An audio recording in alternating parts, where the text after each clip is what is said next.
জীব এবং পরম। জীব পরম মানে হলো আল্লাহর বান্দা।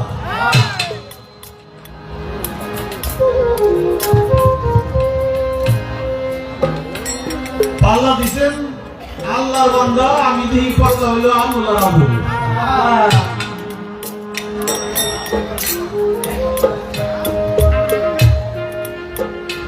বলবো আল্লাহর সাথে বান্দার কোনো পাল্লা চলে না। তারপরে পালা গান, পাল্লার মধ্যে অনেক কথা আসবে, সেই কথাই যদি কোনো ভুল ত্রুটি হয়ে যায় আপনারা সকলে ক্ষমা সুন্দর দৃষ্টিতে দেখবেন। আল্লাহর সাথে পাল্লা করে আমি তো নতুন করে একটা আল্লাহ হইতে পারবো না নাকি?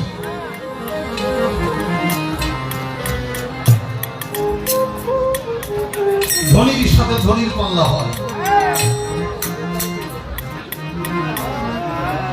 গরিবের সাথে গরিবের পাল্লা হয়, শিক্ষিতের সাথে শিক্ষিত পাল্লা হয়।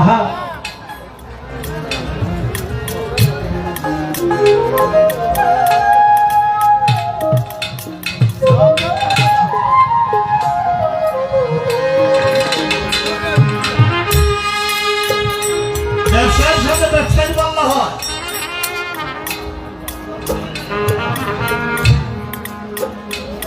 কিন্তু বাবা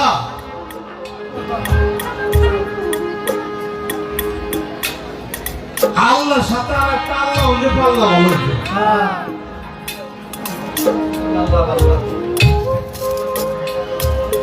আমি যেহেতু তার না, আমি যতই বুদ্ধি করবো আর যতই কথা কমবো, আমার কিন্তু আপনারা আল্লাহ পর্যন্ত নিতেও পারবেন না, আর আমি বুদ্ধি করে যাইতেও পারব না।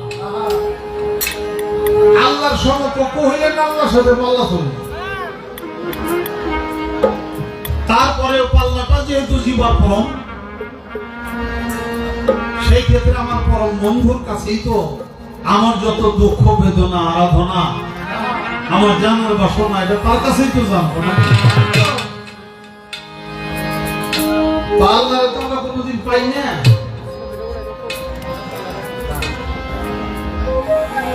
অন্তত আল্লাহর প্রতিনিধিত্ব পাইছে। আমার এখানে 4 তারিখ গানের কথা ছিল, আপনারা জানেন তো। আমরা আসছিলাম 1 তারিখ, আমরা আইছিলাম গান করার জন্য। মানে আল্লাহ হয়েছিল, বান্দা হয়েছিল। আল্লাহ বৃষ্টি দিয়া গান 1 তারিখে গান করার জন্য আল্লাহ হয়েছিল, বান্দা হয়েছিল। সেদিনে আল্লাহর সাথে দেখা হইতো, আমি দিয়ে দিয়েছি বান্দার বিদায় করে দিয়েছি। মাঝখান থেকে এই গান কমিটির অনেকগুলি টাকা খরচ হয়ে গেছে। গাড়ি ভাড়া করে আসছি না, আমরা লোকজন নিয়ে আসছি না, আমাকে আবার কিছু টাকাও তাদের দিতে হয়েছে। আল্লাহর কাম তো সব ভালো নাকি? নাকি কোন আল্লাহর কাম খারাপ আছে? আল্লাহর কাম যদি সব ভালো হয়ে থাকে, 1 তারিখে আইসা ফিরে গেলাম, এক উপরে জরিমানাটা আপনি লাগাইতেন কেন? প্রথম কথাটাই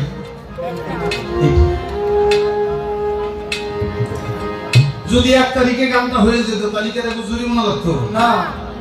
এত মানুষ আসছে, তারাও এত কষ্ট পাইত না। আমরাও আইসি, আমরা ফিরে গেলাম, আমরা কষ্ট পাইতাম না। আবার গান কমিটি এতগুলি টাকা দিল, ওর খাওয়াবো, খাওয়াইলো।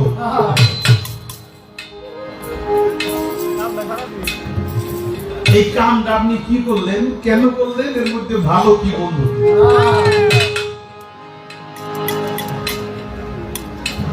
এবার জীবের ভূমিকা থেকে আমার একটি গান হয়ে যাক, তারপর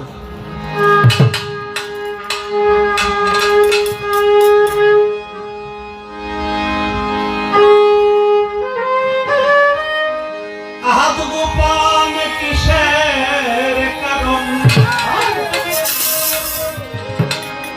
আহাত গোপাল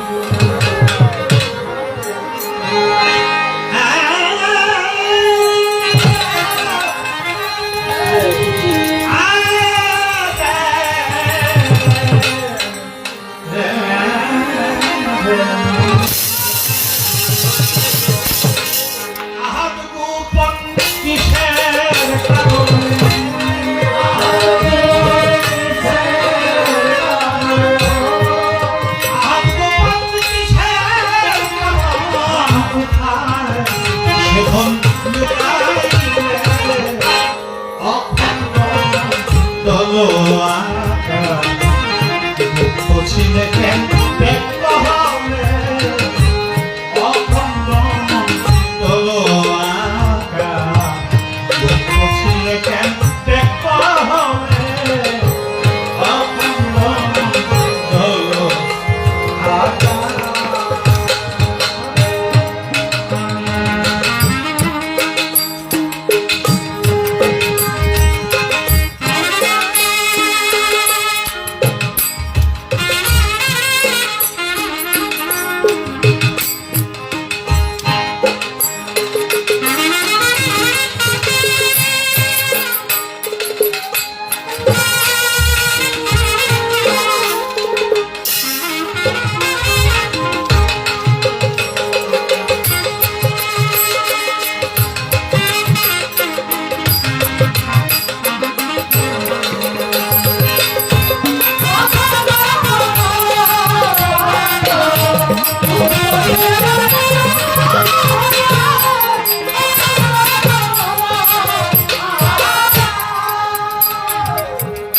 আল্লাহ তো গোপন, বান্দা হলো প্রকাশ, সৃষ্টি হলো প্রকাশ। আমাদের মরহুম ইউসুফ আলী বয়াতি আমাদের সিংহের ঢোলা,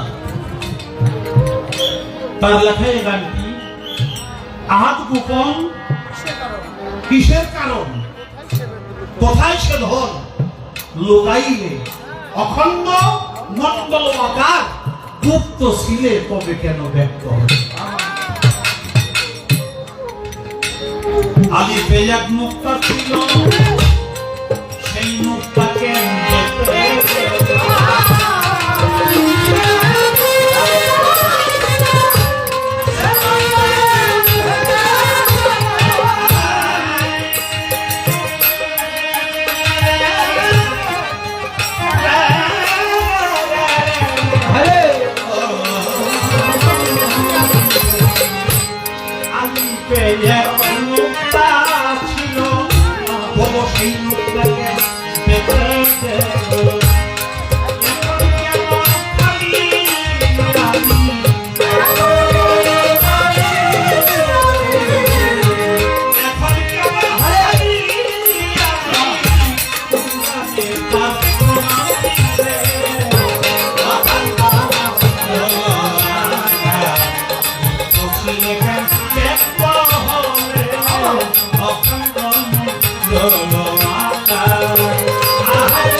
ভক্তি সালাম রাখি আরো সাথে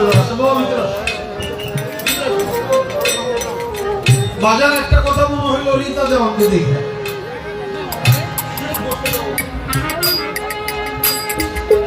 রীতা দেওয়ান গান করছিল জিবার পর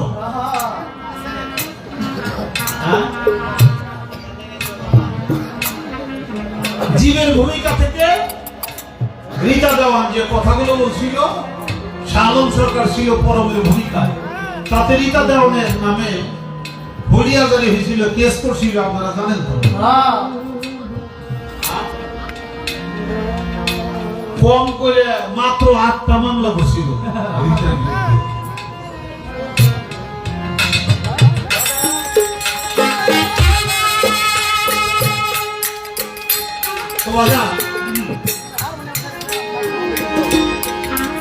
আজকে সেই পাল্লা আমার জীবের পাল্লা আমার দিচ্ছে, আমার বিরুদ্ধে কয়টা ওইটা আমি জানি না, হইতেই পারে। তবে একটা কথা বলি, গান বাজনা এর বিরুদ্ধে কোনো দলিল কোরআনে সম্মত নাই। হাদিস ঘাটলে এই গান বাজনার সপক্ষে অনেক দলিল আছে। অনেক নবী রাসূলরা গান করছে, আমার আখেরি জামানার নবী নিজেও গান শুনছে।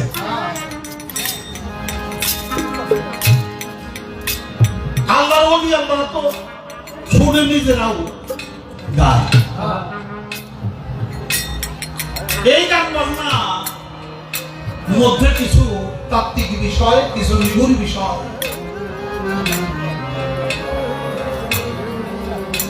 কোন কোন সময় কোন কোন ব্রেনে যেটা লোড কুলায় না এমন কথাও এই গানে আসে। সবার ব্রেনে লোড কুলায় না। আমাদের এই গানকে হারাম ফতোয়া, নাজায়েজ ফতোয়া, ফতোয়া দেয় কারা? আমাকে বাচ্চা ছাড়াই তো, আমাকে এই দেশের মানুষই তো দেয়, নাকি অন্য দেশের মানুষরা দেয়? এই দেশের ময়মুরব্বী আত্মীয় স্বজন যারা আছে এরাই দেয়। আমি ছোট্ট করে কথা বলব, সামনে হলো জাতীয় নির্বাচন। আমার আফরোজা খান দিতা বা নমিনেশন পেয়েছে না তাদের শীষে। আমরা বুকে হাত দিয়ে বলতে পারবেন যে বিএনপির কোন লোক কি গানের বিরুদ্ধে কোন সময় কথা বলে কিনা? জোর করে বলতে হবে বিএনপির কোন লোকজন গান বাজনার বিরুদ্ধে কোনো কথা বলে না। তো আমরা সামনে নির্বাচন, আমরা জানি একটু গান বাজনা করতে পারি, আপনারা জানি গান বাজনা শুনতে পারেন, তার জন্য ব্যবস্থা আপনাকে করুন লাগবো না? আপনাদের করুন লাগবো। সামনে ধানের শীষ প্রতীকে আফরোজা খান দিতা হওয়ার জন্য আমি আপনাদের কাছে দোয়া চাই, ভোট ভিক্ষা চাই। এর কারণ এটা যে যদি আগামীতে যারা রাষ্ট্র ক্ষমতায় না যাইতে পারে তাহলে দেশে এমনি তো 200-র উপরে মাজার ভাঙ্গে বলেছে, আপনারা জানেন তো? 200-র উপরে বাংলাদেশের মাজার ভাঙ্গে বলেছে। এখন একটু বন্ধ হয়েছে। কেন বন্ধ হয়েছে? সামনে যে নির্বাচন, একটু গ্যাপ দেই, নাহলে এখনো যদি মাজার ভাঙতে থাকি তাহলে কিন্তু আর ভোট পাবো না। এই জন্য তারা এখন একটু অব্য দিছে, একটু জিরাইতেছে। নির্বাচন হয়ে গেল, যদি তারা ক্ষমতা যায় আবার আমাদের বাড়ি ঘর শুদ্ধ ভাঙ্গা দেবে, তাই মানলাম না। অতএব কারণে আমি কিন্তু আপনাদের তরিকতপন্থী যারা মুসলমান তাদের এই ঈমান আকীদা, তাদের যে তরিকতের কর্ম, এটা যেন তারা চালায় যাইতে পারে। সেই জন্যই রিতা পাশ করলেও আমারে 2-4 হাজার টাকা দিব না, গান শুনতে আসলে তাইলে উনি 10,000 টাকা পুরস্কার দেবে। এই তো না, ইয়ে কোনোদিনই দিব না। আর আমি হের বাড়ি কোনদিন চাইলেন চাইতেও যাবো না, হের খাবার খাই আমার পছন্দ করি, তারপর এটাও কোনোদিন আশা করি না, আমি করি না। আল্লাহ মালিক আমার যা দিছে আমি তাই খাই বাঁচতে পারবো। তারপরেও আমি রিতার কথা কেন বললাম? রিতা আপা আমার একটা মনের মানুষ, আমার একটা ভালোবাসার মানুষ, আমি তাকে সম্মান করি, আমি তাকে ভালোবাসি। রিতা আপাও আমাকে যথেষ্ট ভালোবাসে। অতএব কারণে আমি গানের মঞ্চে হে নাই, তারপরে আমার মন চাইছে কথাটা বললাম। রিতা আপার জন্য আপনাদের সকলের কাছে দোয়া চাই, দয়া চাই এবং ভোট ভিক্ষা চাই, যাতে দেশের তরিকতপন্থী লোকেরা আমরা গান বাজনা, আমাদের উরুস পার্বণ সবকিছু চালাই দিতে। আসলে আমার গানের কথা আলিবে এক মুক্তা ছিল, এই যে ঝামেলা বাঁচতে পারে। আমরা পড়ি কি আলিফ খালি বের নিচে এক নুক্তা, এক নুক্তা। আলিফ হলো খালি, বের নিচে এক নুক্তা, এক নুক্তা। এটা আমরা চাই না, সে আগে থেকে আমরা পড়তেছিও, আপনারাও তা জানেন। কিন্তু সাধক তার গানের মধ্যে বলে আলিফে এক নুক্তা ছিল, সেই নুক্তা কেন বেঁচে গেল? বের নুক্তা নাকি হাওলাত করা, ওরা নাকি আলিফের নুক্তা ছিল, আলিফের নুক্তা বেঁচে গেছে, কি হবে গেল? বাবা কেউ আলিফ বাতাসা কায়দা বলে এসে এই গানের বিশ্লেষণ যদি করতে চান, ভুল ধরতে চান, তাহলে আপনারই ভুলই হবে। আলিফ যে নুক্তা ছাড়া এটা সত্য, কিন্তু আমাদের আধ্যাত্মিক বিচার বিশ্লেষণে বলে আলিফ সত্যিকারে খালি না, আলিফের একটা নুক্তা ছিল। সেই নুক্তা কোনো কারণে বসাত বেহরফের নিচে গেছে, বে ছিল খালি, তার কোনো নুক্তা ছিল না, আলিফের নুক্তা বেড়ে দিয়া আলিফ গেছে হলো খালি। এর কারণটা তাই বলে আলিফে নুক্তা ছিল, সেই নুক্তা কেন গেল?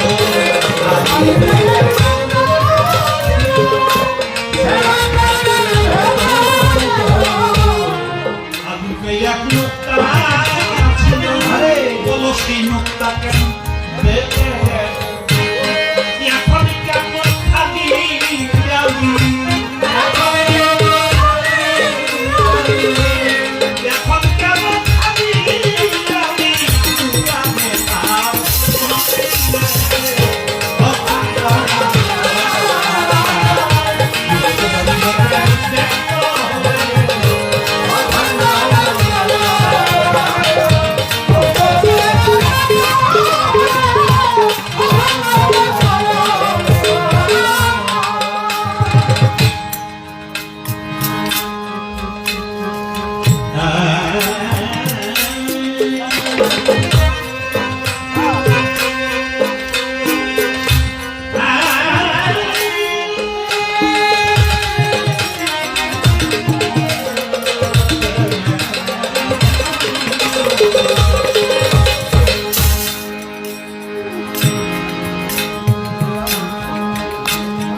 গোপনের ফোন রাখবে গোপন,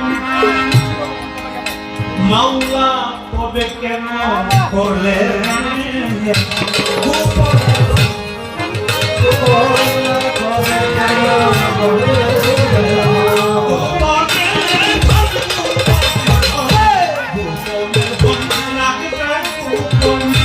তবে কেন যেমন তোমায় দেখানো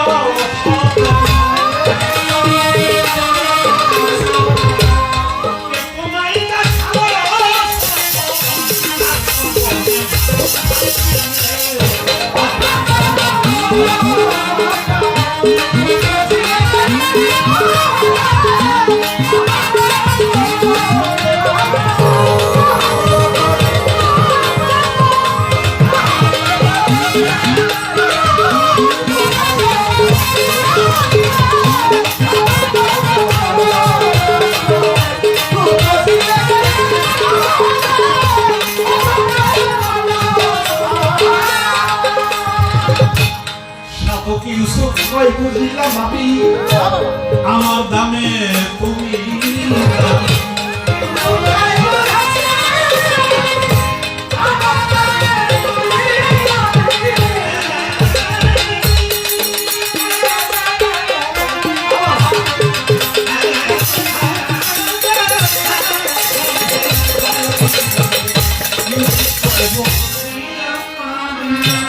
আমার দামে তুমি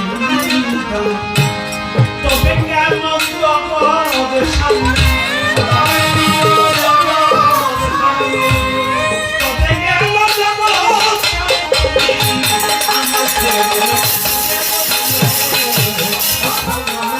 চলো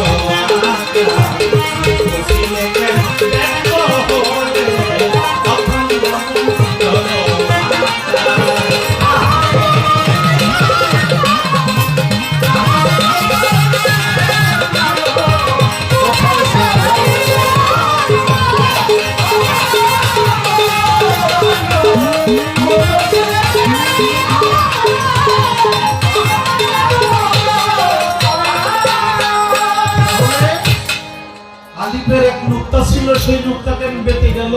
এখন কেন খালি আলিফ কোরআনে তার প্রমাণ দিল। গোপনের ধন আর রাখবে গোপন, তবে কেন তুমি করলে এমন? কে তোমায় দেখালো স্বপন, তুমি কার সম্পদে ঘুম ভাঙবে?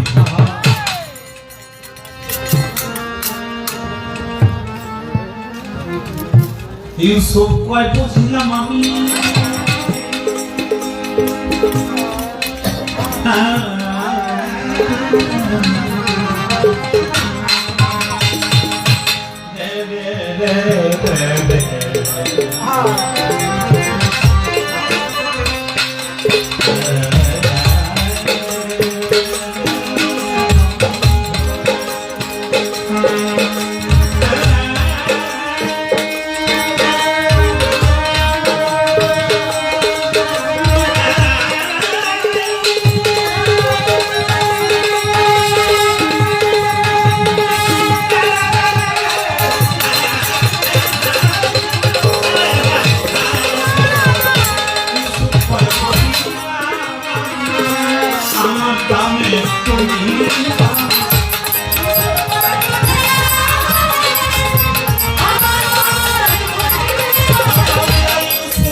সাধক ইউসুফ আলী দেওয়ানের এই গান শুনে দোয়ার থেকে আগত শেখ সেলিম বাবাজি 500 টাকা পুরস্কার করেছে। ধন্যবাদ, ভালোবাসা রাখি। আমাদের মাঝে হাফিজুর রহমান দুদু পাগল কবে মানব জাতি প্রথমে এলো পৃথিবীতে, কবে এই মানব জাতি। বাবা আমার তো জীবের পাল্লাই গান, আমার প্রশ্নের কোনো শেষ নাই। আসো আসো, মঞ্জুর আসছে, আসো আসো। মনসুর বাবাজি আমার এই গান শুনে গোবিন্দবাড়ি গাজীপুর থেকে আগত আমাকে 1000 টাকা দিয়ে পুরস্কার করেছে। ভিতরে আসতে বলো, আয়সা বসতে বলো, তোমরাও ধন্যবাদ।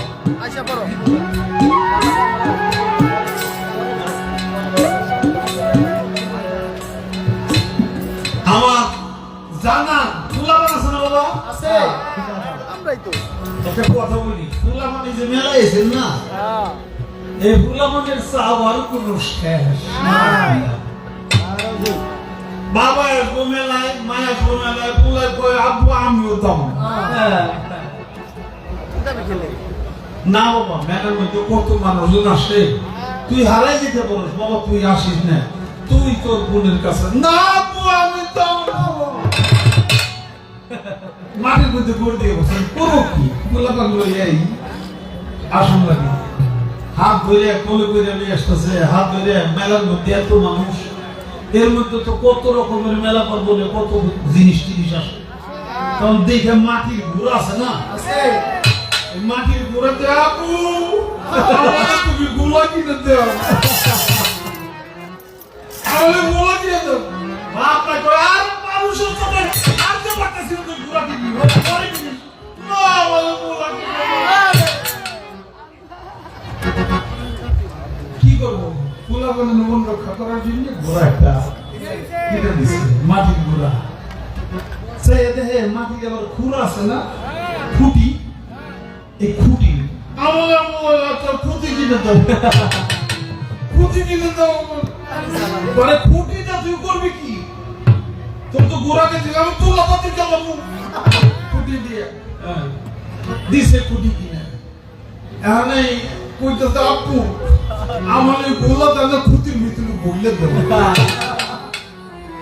খুঁটি হইলে ছোট, গুঁড়া হইলে বড়, এটা যে ঢুকে না এটাও বুঝতে না। আপু আমার গোলা খুঁটির ভিতরে বইতে দেবো, এটা হলো গোলা। ও জানে না, বুঝে না যে ঘোড়াটা খুঁটির ভিতরে ভরা যাবে না। তারপরে ওর মন চাইছে ঘোড়াটা খুঁটির মধ্যে বইরে তারপরে করে ধরে রাখবো। আমি আজকে ওই রকম মানুষ, আমার চাও আর কোনো শেষ নাই। অবশেষ গোলা কিনে দাও, খুঁটি কিনে দাও, অবশেষ আমার গোলা খুঁটির মধ্যে বইলে ভরে যাবে। আমার চাওয়া একবার অমূলক না, আল্লাহ পারে না এমন কোনো কাম আছে কি রে বাবা? আমরা কোন আল্লাহ সব পারে না? পারে না, সব পারে আল্লাহ। আল্লাহ যদি সব পারে, এত বড় ঘোড়া ওরা খুঁটির মধ্যে ভরতেও পারে। পারে আমার চাওয়া একবারে আলাইতে চাওয়া না। কবে এই মানুষের জাতি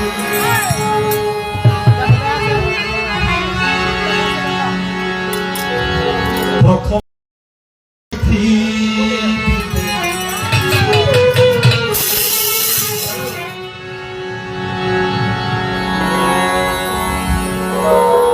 মনে তাই প্রশ্ন জাগে, মনে তাই প্রশ্ন জাগে ছিল আগে কোন জগতে, কবে এই মানব জাতি প্রথম এলো পৃথিবীতে, মানব জাতি প্রথম এলো পৃথিবীতে।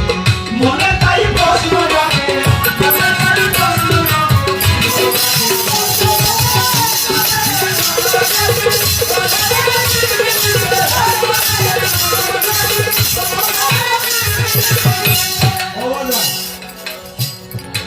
কবে এই মানুষ জাতি প্রথম এলো পৃথিবীতে। যখন আইছে তাহলে আগে কোথায় আসিল?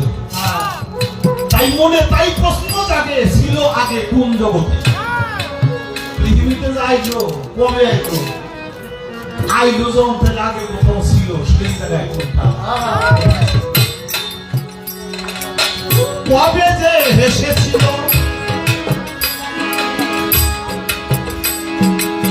কবে যে হেসেছিল চাকরি মামা প্রথম হাসি, কবে যে বেঁচেছিল সেখানেই মাসের মাসি, কবে যে বেঁচেছিল সেখানেই মাসের মাসি, কবে যে বেঁচেছিল সেখানেই মাসের মাসি। কবে যে হেসেছিল চাকরি প্রথম হাসি, কবে যে বেঁচেছিল সেখানেই মাসের মাসি, কবে যে বেঁচেছিল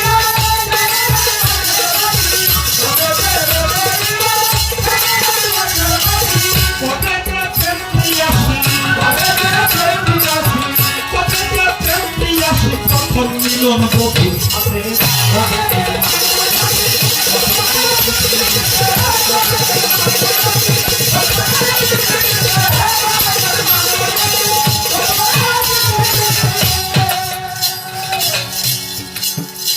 আমরা আনন্দ বলে হাসি না,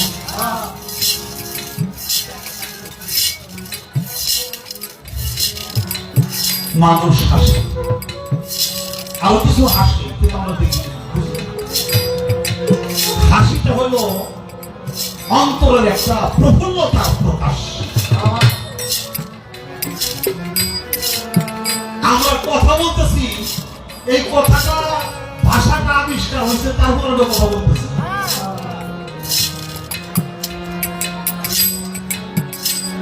সবকিছুর প্রথম এই গানটার মধ্যে। আমি যে হাসিটা দিই, এই হাসিটা প্রথম আসলো কবে? কবে যে হেসেছিল চাঁদনি প্রথম হাসি, কবে যে বেসেছিল শ্যামের ওই বাঁশের বাঁশি, কবে যে প্রেম প্রিয়াসী প্রথম মিলন বধূর সাথে, কবে যে সত্যি মামা দিল তার প্রথম আলো, কবে যে মালাই পর্ব প্রথমে পরশ দিল, কবে যে মালাই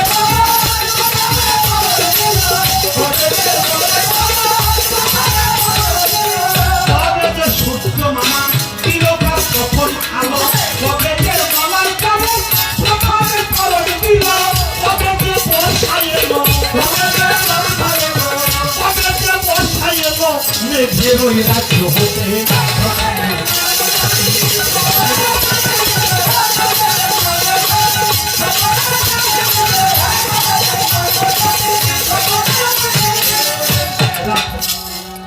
কবে যে সূর্য মামা মানে আমাকে সূর্য আলো দেয়, কবে যে সূর্য মামা দিল তার প্রথম আলো, কবে যে মলয় পবন প্রথমে পরশ দিল, কবে যে বর্ষা এলো মেঘের ওই রাজ্য, কবে যে কার সাথে কার প্রথমে ভালোবাসা, কবে যে নারী পুরুষ প্রথম মিলনের আশা, কবে যে কবে যে কার সাথে কার প্রথমে ভালোবাসা, কবে যে নারী পুরুষ প্রথম মিলনের আশা, কার মুখে প্রথম ভাষা, কার মুখে প্রথম ভাষা মনের ভাব প্রকাশিতে,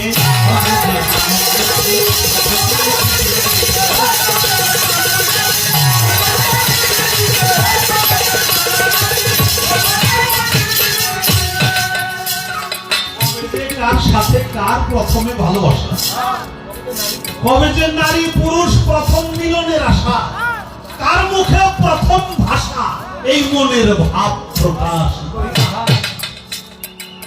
কে প্রথম ভেবেছিল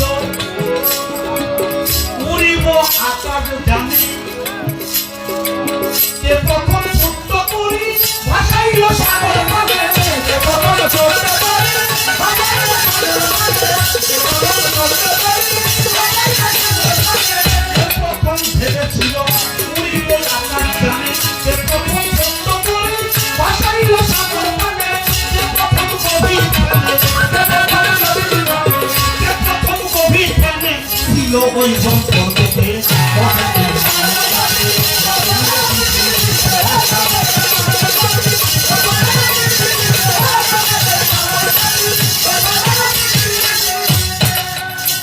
কে প্রথম ভেবেছিল উড়িব আকাশ জানে, কে প্রথম ছোট্ট করি ভাসাইল সাগর বানে, কে প্রথম গভীর ধ্যানে ছিল ওই বন পর্বতে, জানি না প্রথম যেটা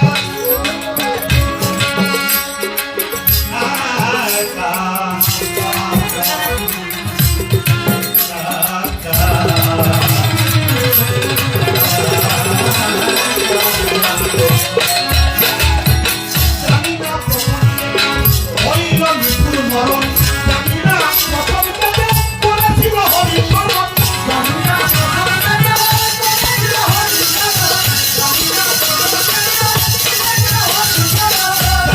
প্রথম যেটা হয়েছিল মৃত্যুর মরণ, জানি না প্রথম যেটা করেছিল হরিশরণ, অসীমের ভাষার ধরন, অসীমের ভাষার ধরন, অসীমের এই ভাষার ধরন ওরা শুধু পাঠামিতে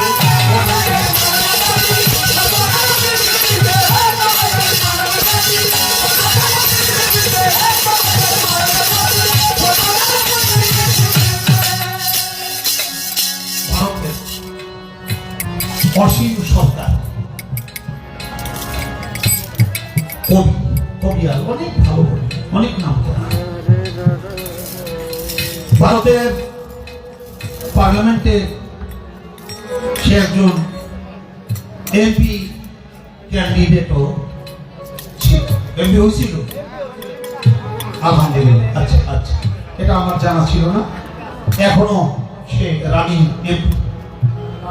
সে হলো কবিয়াল, অনেক দামি একজন কবি।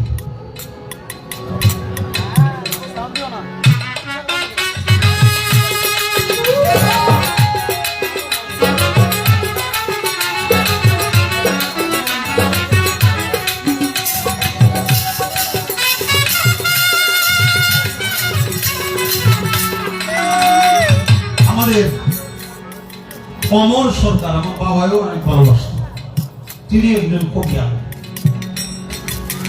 অসীম সরকার যে কবিয়াল, তার যে লেখা গান, এই গানটা করার জন্য আমাকে 200 টাকার মাধ্যমে আশীর্বাদ করেছে। ভালোবাসা রাখি, ভক্তি রাখি।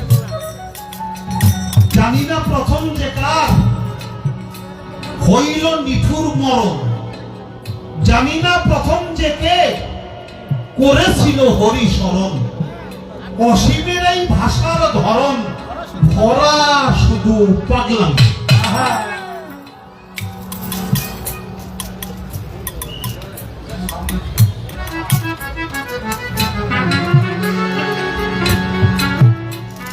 আমি মনে হয় আমার মুখে আর কোনো কিছু বলার প্রয়োজন নাই। বুঝাচারি প্রশ্ন এই দুটো গানের ভিতরে আছে, বড়দের কাছে কোনো ব্যাপার না।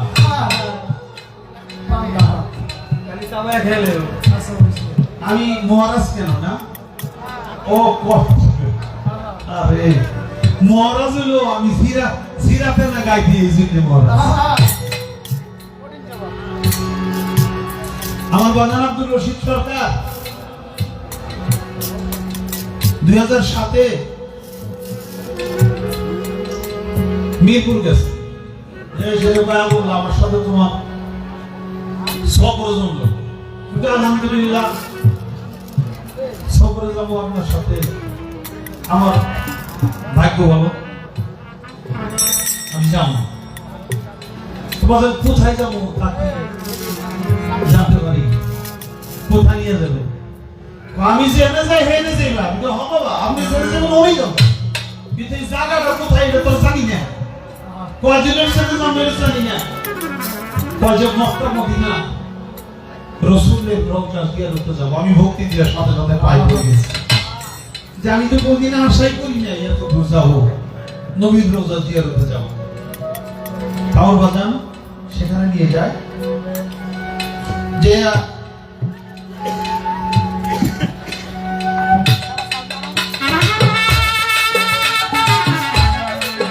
তোমরা হজ সম্পাদন করো, মদিনা নবীর রওজা জিয়ারত করে। জেদ্দাতে বাজারের একটা আস্থান আছে, মদিনাতেও একটা আস্থান আছে আমার বাজারে। সেখানে অনেক ভক্তবৃন্দ বৃহস্পতিবার গুরুবার জেদ্দা আস্তানায় বসে বললো আমি তোমাদের তরিকতের নাম রাখবো। আমরা অনেক মানুষ সবাই চুপ, নাম রাখলো যে সুরজ মোল্লা, তোমার নাম হলো আজ থেকে খাদেম।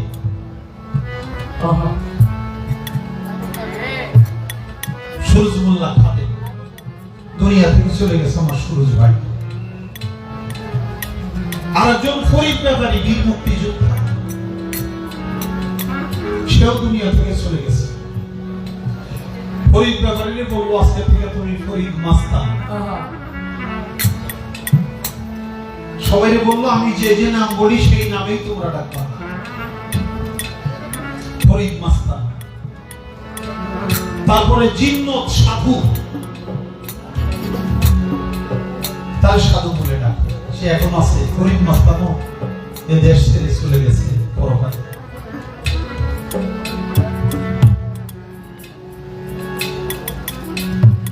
ওবায়দুল হচ্ছে উবাইদুল সাইজি, তারে সাইজি বলি। একটা মেয়ে ছিল, তার নাম হলো উর্মি, কতবার নামাজ থেকে উর্মি সৃষ্টি। আরো অনেকগুলি যেগুলি মনে আছে সেটি বললাম, আরো অনেকগুলি ভক্তদের নাম আমার সবার নাম মনে নাই। অবশেষে বলল এবার আমি আমার আবুলের নাম রাখবো, আর তোমাদেরকে ওসিয়ত করব, তোমরা আবুলকে কখনো আবুল বলে ডাকিও না, আবুল ভাই বলে ডাকিও না।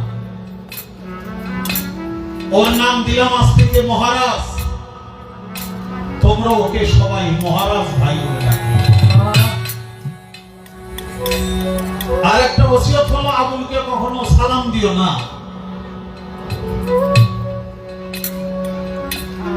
আবুলকে সালাম কইও, ও তোমাদের সবার বড়। আর যদি কোনো সময় আমি না থাকি, আমাকে দেখার সাথ থাকে, তাহলে তোমরা আবুলকে পরাণ ভরে দিই, আমি রশিদকে দেখা হয়ে যাবো।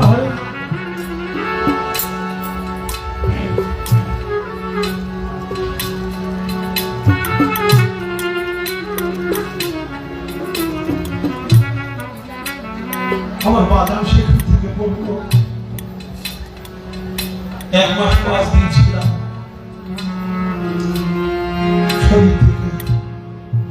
দেশে ফিরছি। আল্লাহ মুর্শিদ কেবলা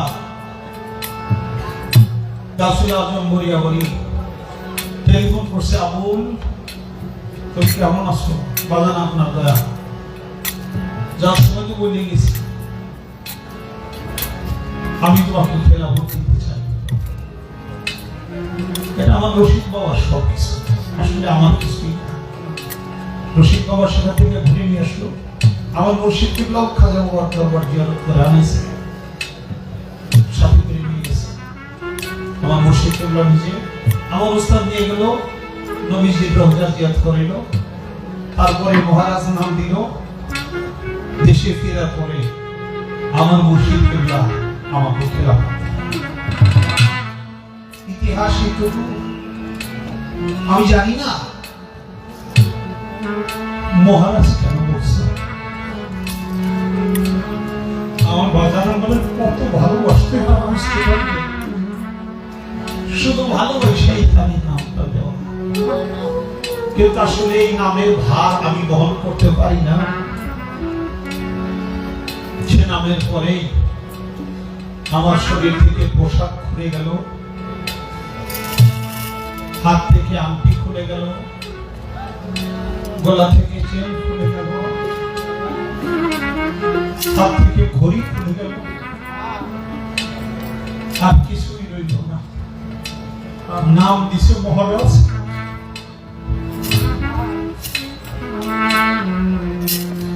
আসলে আমার মনে গেছে পথের কাঙ্গাল, পথের